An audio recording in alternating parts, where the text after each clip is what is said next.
અનુભવના આધારે ચેનલ જોતા સર્વે મિત્રો અને મનોજભાઈ વોરાના જય શ્રી કૃષ્ણ, રામ રામ. મિત્રો, આપણે ઘરે જેને સેવા પધરાવેલી હોય, પૂજા થતી હોય અને પુષ્પની જેને જરૂર પડતી હોય અને નર્સરીમાંથી લોકો ગુલાબના આપણે ગુલાબ લઈ આવતા હોય છીએ અને એ વાવીએ તોય થતો નથી. ને આ ગુલાબની જાત એવી છે સાહેબ કે આની આ ડાળ હોય એ ચોમાસે તમે ગમે ત્યાં તમારે બંગલાને અડીને કે ગમે ત્યાં આ ડાયર આમનામ ભીનામાં તમે રાખી દો એટલે આ થઈ જાય છે. અને આ જે કોઈને પ્રભુની કે સેવા હાલતી હોય એને ડાયર જોતી હોય તો હું અહીંથી ફ્રી ઓફ આપે હળમતિયા ગામ, મોબાઈલ નંબર છે 87 586 28 88. જો આ ગુલાબ પ્રભુની સેવામાં એટલા તો મેં આ ઉતારી લીધા છે આમાંથી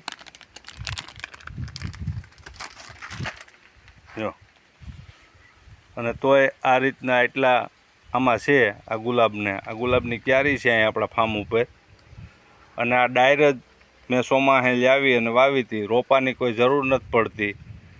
ખોટા આપણે નર્સરીવાળાઓને સિટીમાં હોતે 100-150 રૂપિયા રોપાના આપી દઈ, એની જરૂર નથી. અને સેવા સામગ્રીમાં કાયમી ઠાકોરજીની સેવામાં પુરવાર કરી દે છે. એટલે જે કોઈ મિત્રોને જોતો હોય ગુલાબ તો આપણી ત્યાંથી આ ડાયર લઈ જાવી ફ્રીમાં, એનો કોઈ ચાર્જ નથી. આ છે આપણું ફાર્મ, ઓર્ગેનિક ઘઉં છે આપણા. જે કોઈ મિત્રોને જોતા હશે એને ઓર્ડર મુજબ આપશું આપણે.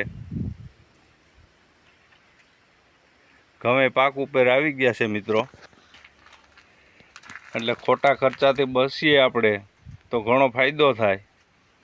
અને ગુલાબના રોપા આપણે સિટીમાં અને એમ લઈ આવતા હોય એકદમ ગુલાબી તમે જોઈ શકો. આ રીતનો ગુલાબ છે આ. અને આને કાંઈ માવજત નથી.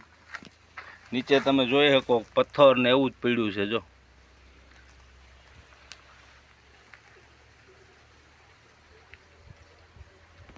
તો આ એટલા ફૂલ આપે છે આપણને અને ભગવાનની સેવામાં સહાય કરે છે. આ ગુલાબનો ખૂબ ખૂબ ધન્યવાદ. અને કોઈને જોતો હોય તો મને 87 586 28 88 નંબર ઉપર કોન્ટેક કરવો, જેથી કરીને ગુલાબની ડાળ ચોમાસામાં વાવવી.